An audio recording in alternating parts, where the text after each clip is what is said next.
Coming up on American Medicine Today, cutting-edge advancements in electroconvulsive therapy is showing promise for millions of Americans suffering from treatment-resistant depression. Dr. Michael Henry joins us to shed light on the latest technology in medicine. Then, Stephen suffered from debilitating herniated discs that cause severe pain while walking or standing. Thanks to the targeted procedures at the Bonati Spine Institute, he is already happy to be up and walking pain-free. Finally, opioids are now the leading cause of death in adults 18 to 45. Medicine specialist Dr. Holly Geyer joins us to discuss real solutions for ending the crisis. Coming up on American Medicine Today. Featuring cutting-edge science and medical innovation, touching personal stories of recovery from pain, along with political, social, and healthcare issues plaguing our nation. This is American Medicine Today, brought to you by the Bonati Spine Institute and Alfred Bonati, MD.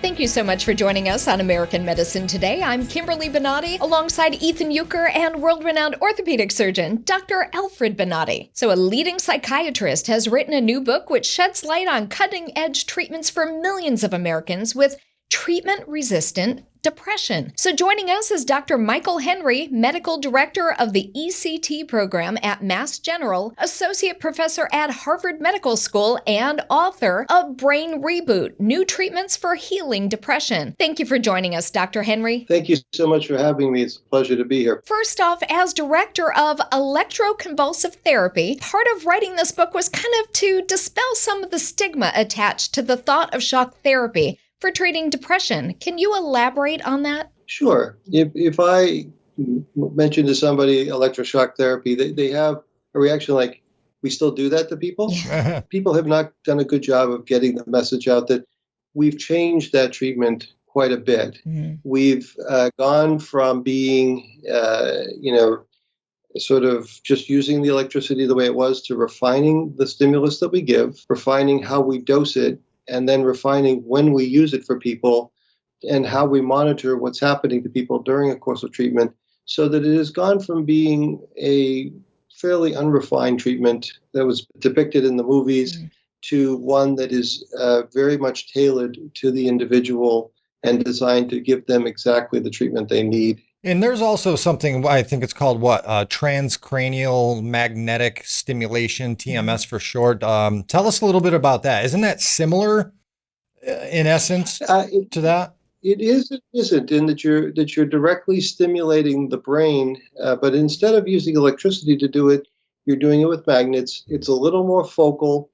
And truthfully, it was something that came out of a development from the 1980s where they figured out that you could use magnets to actually change the underlying activity of a brain region, for example. And then through that, you could affect brain circuits. So it's designed to be more targeted. Unlike ECT, it does not require anesthesia to do it. And so the wake-up period is better. Until recently, in head-to-head comparisons, it wasn't quite as strong as ECT, but the technique continues to get better and better. So it's gone from, for example, a technique that required you to go in 5 days a week for 6 weeks to one that can now be done in a week using certain treatment paradigms. It's continually getting better. We're saying that both are positive, but are there any drawbacks of these type of procedures? Well, side effects?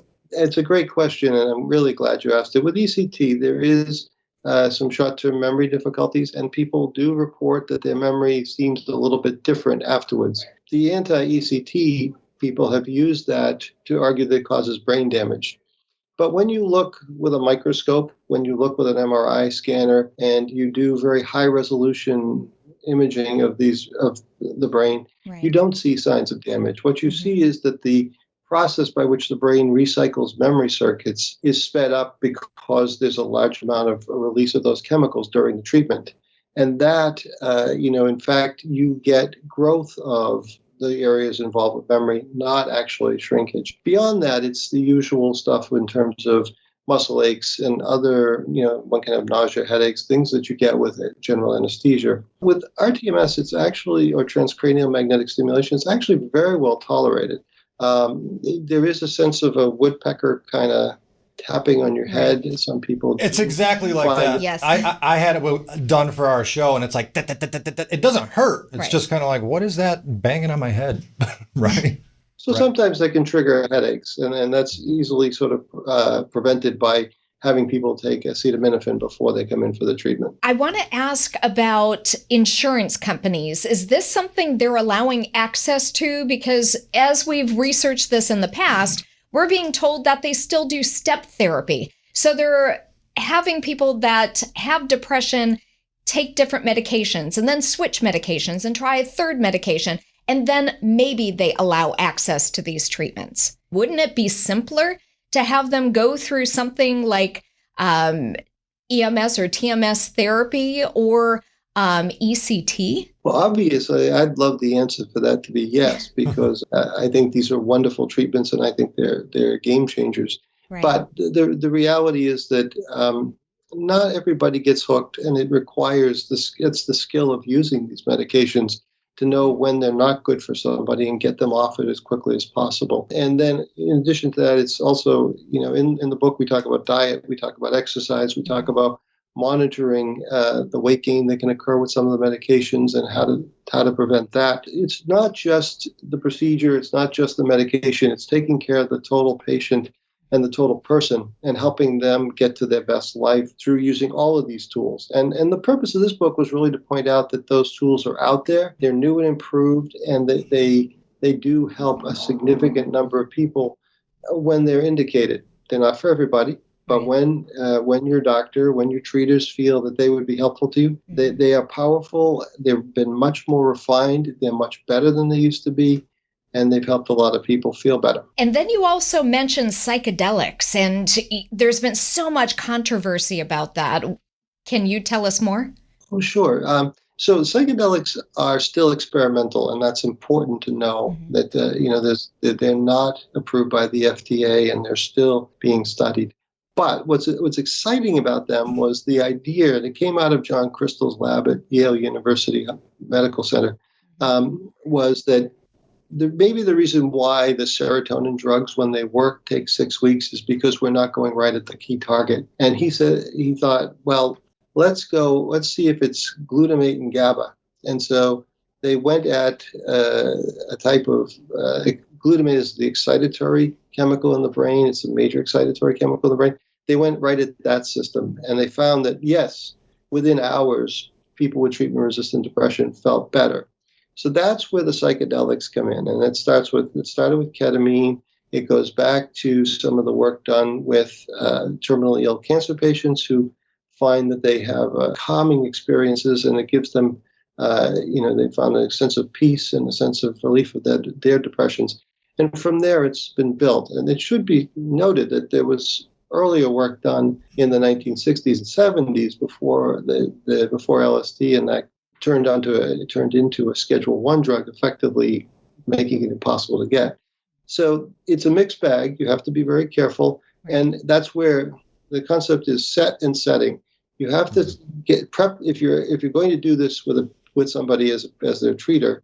You have to give them the mindset that you're there for them. You have to create a safe environment, and that's the setting. So it really should not be done in your backyard. It should be done with a professional who knows what they're doing. And right now, that's only in research studies. We appreciate you for being on the program to talk about it, Dr. Michael Henry, on the treatment of depression. Thank you for being on the program. Thank you so much for having me. It's a pleasure. Certainly. Make sure you stay tuned. Coming up after the break, a story of recovery. Revolutionary in his field, Dr. Bonati created, perfected, and patented the Bonati Spine procedures. Using his genius, Bonati invented the precise tools necessary to minimize surgery, scarring, anesthesia, and recovery. So successful are the Bonati Spine procedures, they consistently reflect 98.75% patient satisfaction. 75,000 procedures have been performed exclusively at our location. Nearly half our patients suffer from failed back and neck surgeries at other facilities. Visit askbonati.com.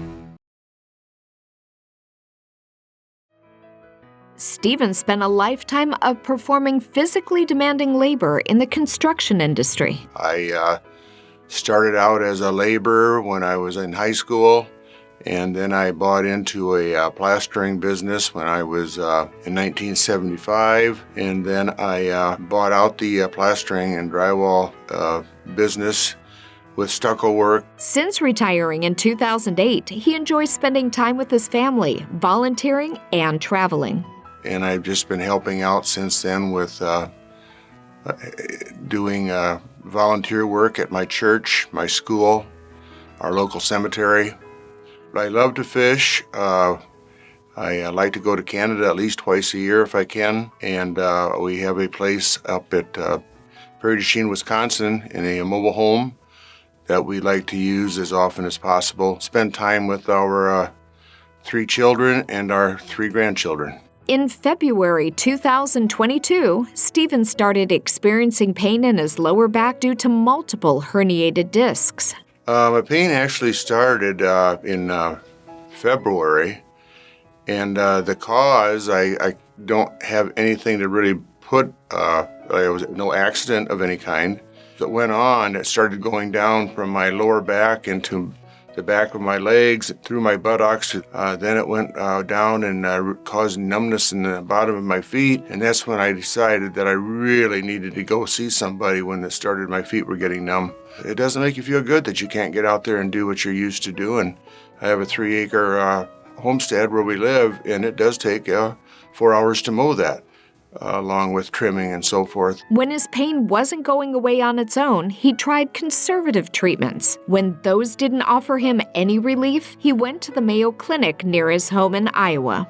I decided to try to manage it myself with chiropractic, with massage therapy.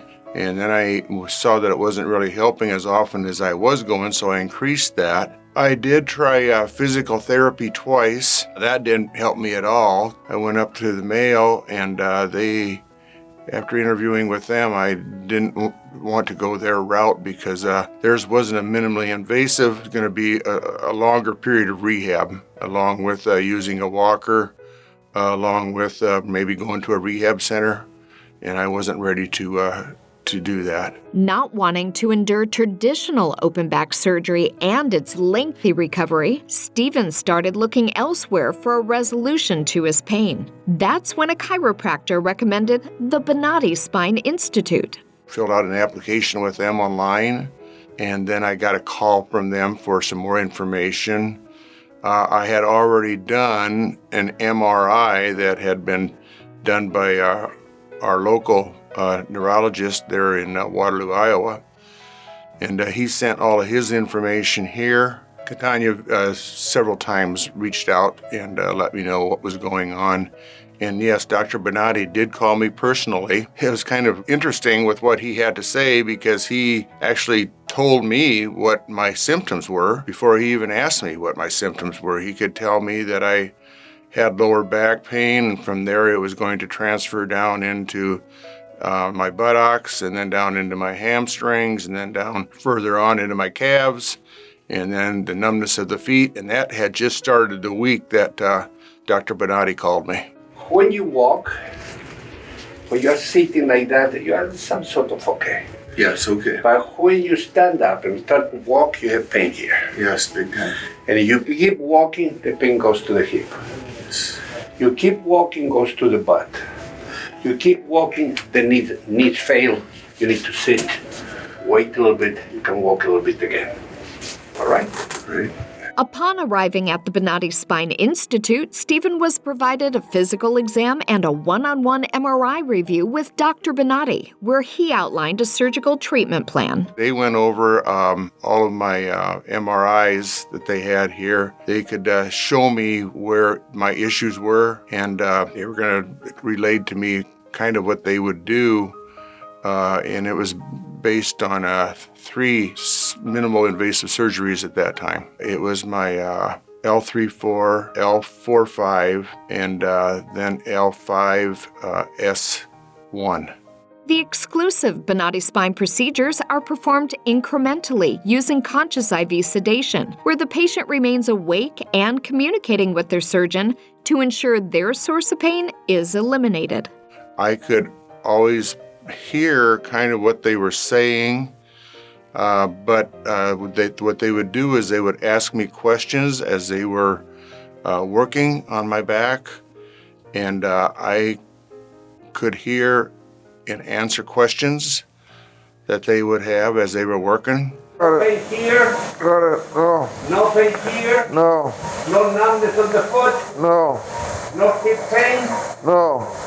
You're set. Surgical guests of the Bonati Spine Institute are often surprised at how quickly they are up and walking just minutes after surgery. I was walking, I would say probably maybe 100 feet right after my surgery. They did, like I said, took my vitals, and then I was able to go home. After the first one, got the numbness was gone in the bottom of my feet. And so I thought, well, this is really working, and I got 2 more to go yet. After the targeted Bonati Spine procedures, there is no hospital stay. Patients are free to relax and recover at home or in a hotel. The only requirement for patients is to walk a few minutes a day. Well, one of the, I think when I get back to my house, I am going to do a lot of walking. They tell me that that's one of the most rehabilitable things, being rehabilitated, I guess you could say, to be able to walk. And before, I was lucky if I can make it out to our mailbox at the road and back without pain. But walking is going to be more on my agenda than anything else to rehab what I have to do. Now pain-free, Stephen is looking forward to spending time with his family and friends. Well, when we're back home, I'm hoping that I can start getting myself up to being able to mow my own yard, which I haven't been able to do hardly at all this year. And then I'm hoping to be able to use my fishing boat. Other than that, I have been kind of shying away from social events, and even from wanting to go to church. I have shied away from that. But now I'm hoping that I can go back to church and get back in my fishing boat. I think everybody was shocked, like, really, you had surgery today? I had a drain tube. I was at my desk doing payroll for 200 employees, worked till night, got up, went to bed. Actually, the recovery was great. I mean, I really immediately felt the difference. I was able to go back to work within a couple of days. The progress after each procedure was amazingly good. The recovery, all told, has been phenomenal. The recovery was pretty easy. I was able to walk around after surgery with no problem. And when I got up off that table, it was like, like a reborn again when I was able to walk off that table and walk out and go for lunch. I went in there at 10 o'clock, got operated on. At 12 o'clock, I was walking out on my own. We went to the Bonati Institute, and that was the day, the turning point in my life. This type of surgery is so much more advanced, and the recovery time is so much less that it's just a no-brainer. If you've got pain, go to Bonati. This is the honest to God truth. And was recovering, I didn't feel anything. The pain that I was suffering is gone. I can go back to work in like 3 days. The surgeries that I had, actually, I recovered very easily from, I would say. I actually went to work the following afternoon. That afternoon, when it was done, I actually felt so much better already. 6 days after surgery, I was back in the gym, slowly but surely working my way back to fighting, back to basically 100% of fighting, So 6 days, and everybody was in awe. Like, didn't you just get out of surgery? I'm like, yeah, I feel great. And like, okay, let's see how you do. And I was rolling with everybody, and I'm in the advanced class. So that sounds a lot right there. First time I came in here was Monday, and today is Thursday. I've had 2 surgeries and am doing fantastic. I'm still in shock that I can walk. That's all within 4 days. Bonati succeeds where others fail. Welcome back to American Medicine Today. Opioid overdose is now the leading cause of death in adults 18 to 45 and claims life every 8 minutes. A new book is the first to go beyond the history and the causes of the opioid epidemic and offers real solutions. Joining us to discuss is Dr. Holly Geyer, addiction medicine specialist at the Mayo Clinic in Arizona and author of Ending the Crisis. Thank you for joining us, Dr. Geyer. Pleasure to be with you today. Can you bring us kind of up to date regarding the extent of the opioid crisis? With adults 18 to 45 dying, it's the leading cause of death, and somebody loses their life every 8 minutes. It's still a major public health concern, correct? Unbelievable. Absolutely. These are scary numbers. Yes. You know, we thought that we were digging ourselves out of the hole back in that 2016 to 2018 timeframe when across the United States, we saw state laws change, aggressive government interventions, including more funding and buildup of local resources to really help tackle the epidemic. And I think many of us kind of walked away from that straight into COVID thinking, okay, we're over that hump, let's tackle something new.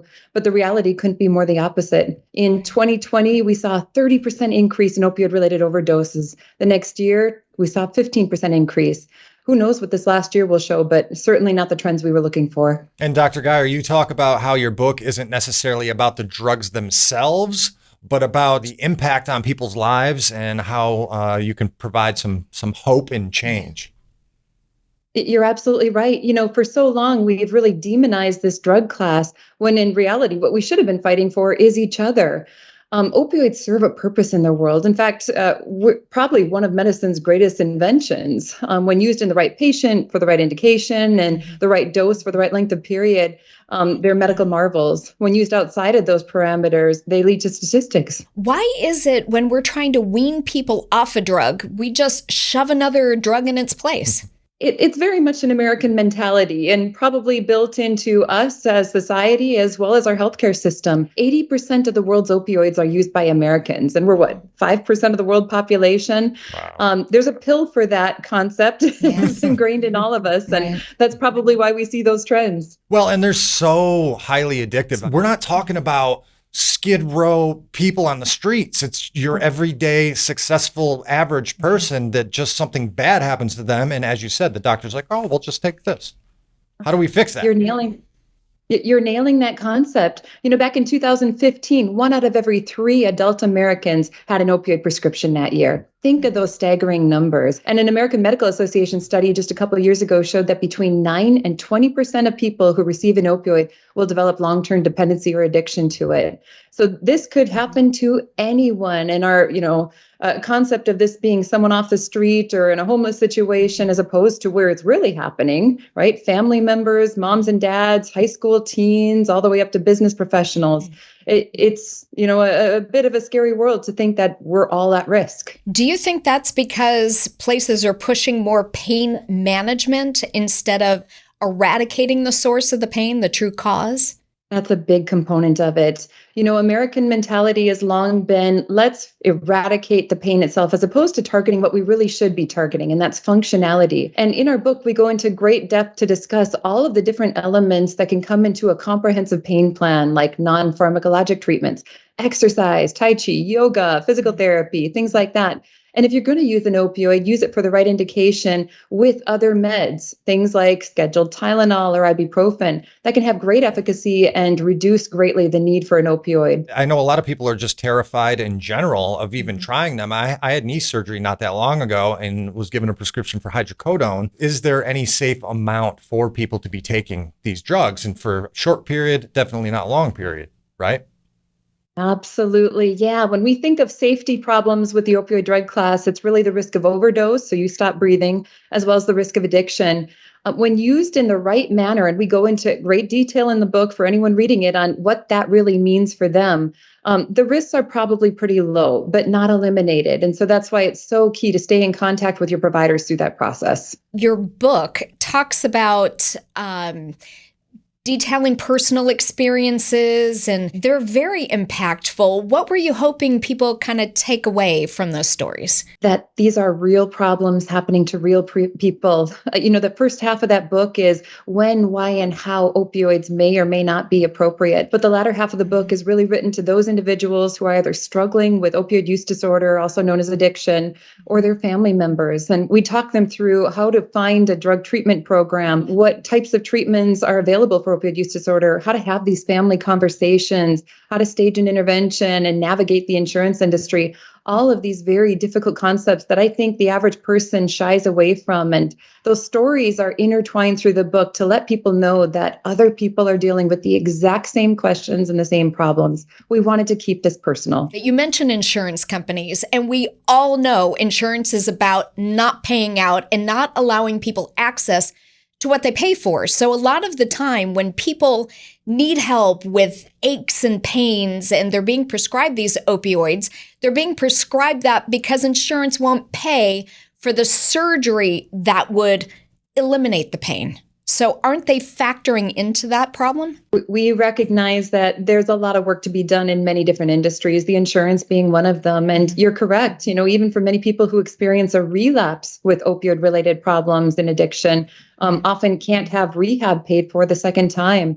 I think many of these things can be addressed at a national level and a local level, but there are opportunities to navigate through the system. And we do talk a bit about that in the book. What are the estimates of people who successfully are able to come off of these drugs and continue their normal life that they had prior to addiction? What a great question.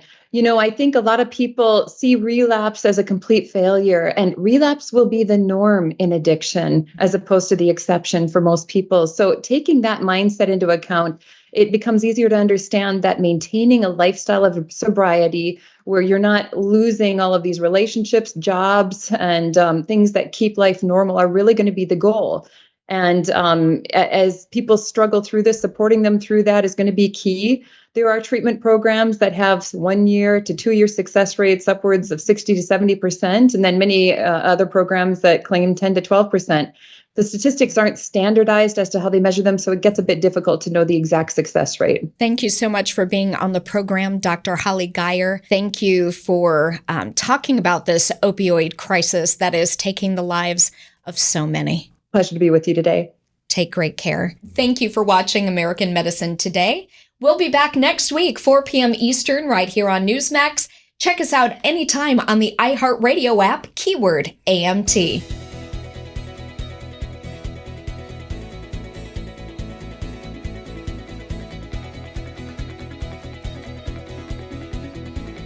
If you have any comments or questions, contact us at the number below. You can tweet at Dr. Bonati using hashtag American Medicine Today or hashtag AMT. We would like to hear from you.